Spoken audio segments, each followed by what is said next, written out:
So if you've ever really tried to get fluent in English, you know the feeling.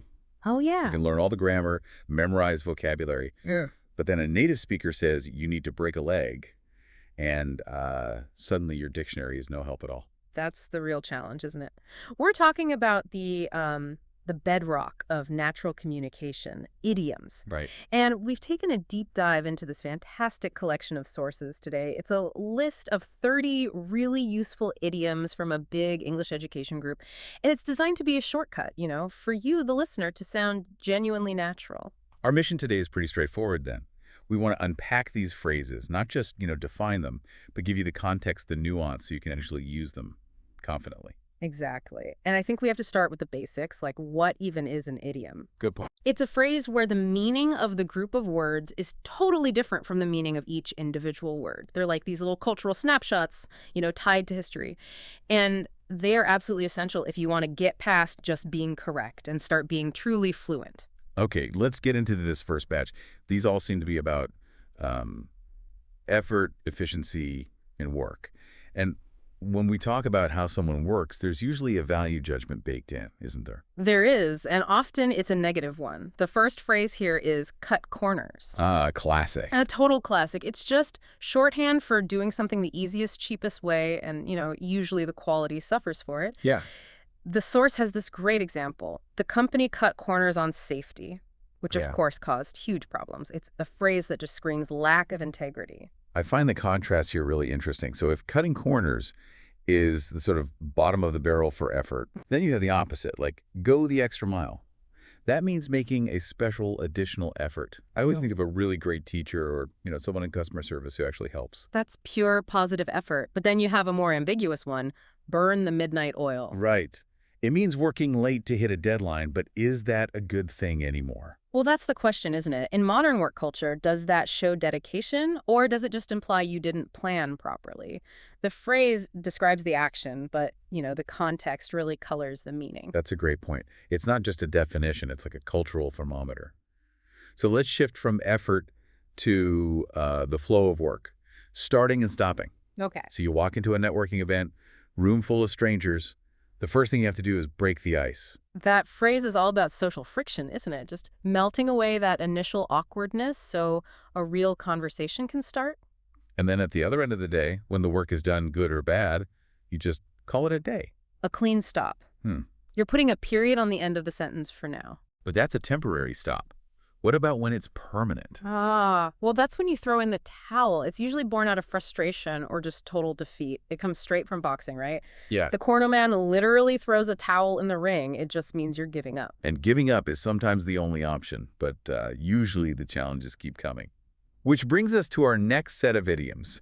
These are all about facing decisions, tough situations, and, the occasional screw-up. Right, and if we start with that feeling of being overwhelmed just before you throw in the towel, you often realize you've bitten off more than you can chew. We've all been there. Yeah. Trying to manage 2 huge projects at once, and then you just think, oh no, I've bitten off way more than I can chew. Exactly.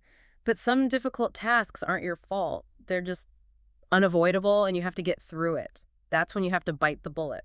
That sounds painful. Well, the origin is, it's from a time before anesthesia when a soldier might literally bite a lead bullet during surgery to cope with the pain. Yeah. But the source uses a very relatable modern version. Finally calling the dentist after putting it off for months. You just have to do it. And after that painful thing is over or a mistake is made, the advice is always about moving on. We say, don't cry over spilled milk. Right. Because you can't change it. It's about not dwelling on things that are in the past. The focus has to be forward. So if you find yourself crying over spilled milk a lot, maybe it's because you need to get your act together. That's a powerful one. It's a demand, really, for self-organization, better behavior. It's all about accountability. And once you're organized, you need to know when it's your turn to act. You've done your part of the project, you send it to your colleague, and you say, The ball is in your court. It's so clear. It means my part is done, now it's up to you. perfect. Before we move on, we have to mention the ultimate efficiency idiom. When you manage to get 2 things done with just one action. You kill 2 birds with 1 stone. A little violent, maybe, but everyone understands it. The example they give is great. By walking to work, I kill 2 birds with 1 stone. I save money and get exercise. Simple, effective. Let's shift gears now from personal challenges to, well, the social landscape. This is where idioms really are the currency of conversation, everything from secrets to jokes. Definitely. Communication is where they thrive, especially when secrets are involved. If you accidentally reveal something you weren't supposed to, you let the cat out of the bag. And their example is so perfect. I let the cat out of the bag about the surprise party when I asked her what kind of cake she likes. Ugh, we've all seen that happen. And the opposite of accidentally revealing something is, deliberately avoiding it. That's beat around the bush. Right. You're just talking about everything except the important topic. And people have very little patience for it. You just say, stop beating around the bush and tell me what happened. So when you want the real story, you have to go to the best source. You need to hear it straight from the horse's mouth. That's the gold standard of information. It means you got it directly from the person with the most authority.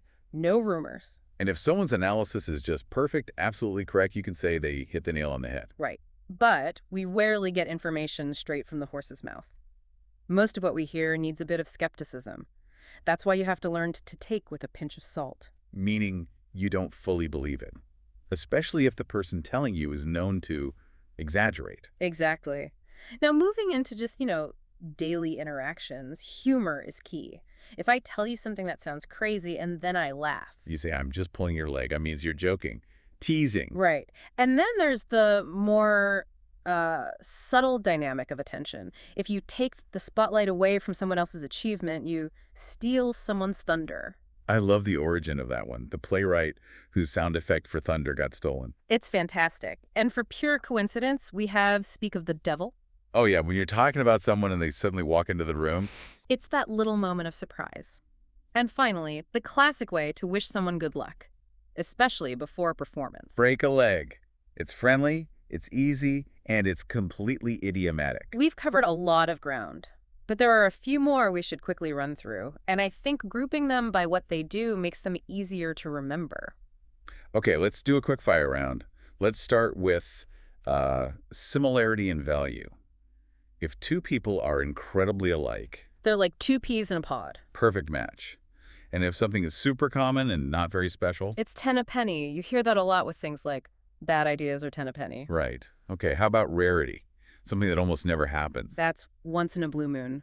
I go to the cinema once in a blue moon. Okay, what about making a mistake? If you're blaming the wrong person or looking in the wrong place for an answer. Or barking up the wrong tree. And the opposite of that, if you catch someone in the middle of doing something wrong. You catch someone red-handed. The image is so clear. It really is.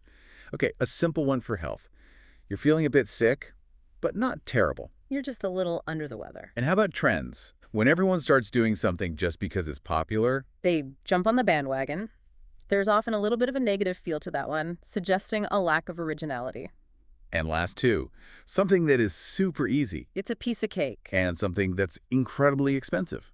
It cost an arm and a leg, which, let's be honest, a lot of things do these days. That is a phenomenal list. Yeah. But knowing what they mean is only half the battle. The source material gives some really crucial advice on how to use them, right? It does. 4 key points. First, and this is so important, you have to understand the situation. The context is everything. Okay. Second, you have to practice them in real conversations. Third, and this is my favorite, you have to listen for how native speakers use them. That's where you pick up the real nuance. And the fourth one is maybe the most important for sounding natural. I think so. Don't use too many. Right. If you stuff your sentences with idioms, you just sound like a textbook. It kills the whole vibe. And this really gets to why that expert guidance matters. I mean, the group that published this, they have over 34 years of experience. They've helped hundreds of thousands of students.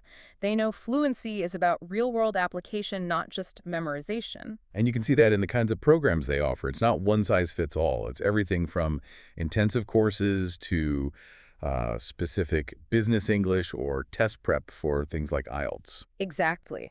And their locations, London, New York, Melbourne, it's all about that cultural immersion because that's how you really learn to use language like this. It takes time, but it fundamentally changes how fluent people think you are. So we've completed our deep dive into 30 essential idioms. We've covered everything from going the extra mile to knowing when it's time to bite the bullet. You should now have a really powerful set of tools to make your English sound more natural, more sharp, and just more engaging.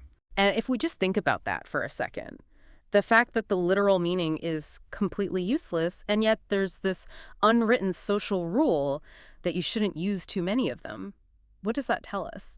It suggests that fluency isn't about memorizing rules, it's about mastering a subtle, shared social code. It makes you wonder, how does that constant evolution of social codes keep a language feeling so fresh and alive, even when we're following rules we can't even write down? That is a fantastic thought to end on. For you listening, start applying these today. Pick just 2 or 3 we covered, try to weave them into your conversations, and you will feel that confidence boost almost immediately. That's all for this deep dive.